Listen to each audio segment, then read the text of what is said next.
Alors nous continuons ce journal avec le bilan de la Covid-19 justement pour ce mardi. Il a été rendu public à 17h par le porte-parole du comité scientifique de suivi de l'évolution de la pandémie du coronavirus, le docteur Jamal Fourar.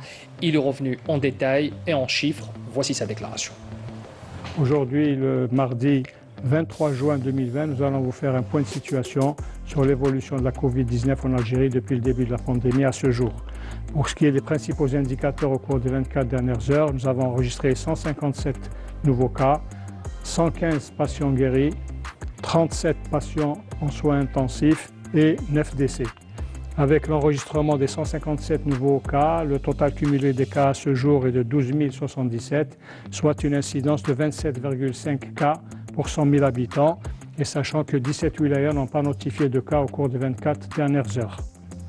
Pour ce qui est des décès, nous avons encore malheureusement enregistré 9 nouveaux décès, ce qui porte le total des cas cumulés de décès à 861. 75% des patients décédés sont âgés de 60 ans et plus, et 7 décès sur 9, 7 patients décédés sur les 9 ont une pathologie, une comorbidité, c'est-à-dire une pathologie associée, soit diabète, soit hypertension ou bien les deux. Pour ce qui est des patients guéris qui ont quitté les établissements hospitaliers, leur nombre est à ce jour de 8 674, dont 115 ont quitté les hôpitaux durant les 24 dernières heures. Ils sont sortis donc de cette façon guéris. Pour ce qui est des patients qui ont bénéficié du traitement selon le protocole thérapeutique en vigueur, leur nombre est de 26 204. Pour ce qui est des soins intensifs, nous avons actuellement 37 patients actuellement hospitalisés en soins intensifs. Pour ce qui est de messages importants, nous mettons toujours en valeur la prévention et le respect des règles de prévention.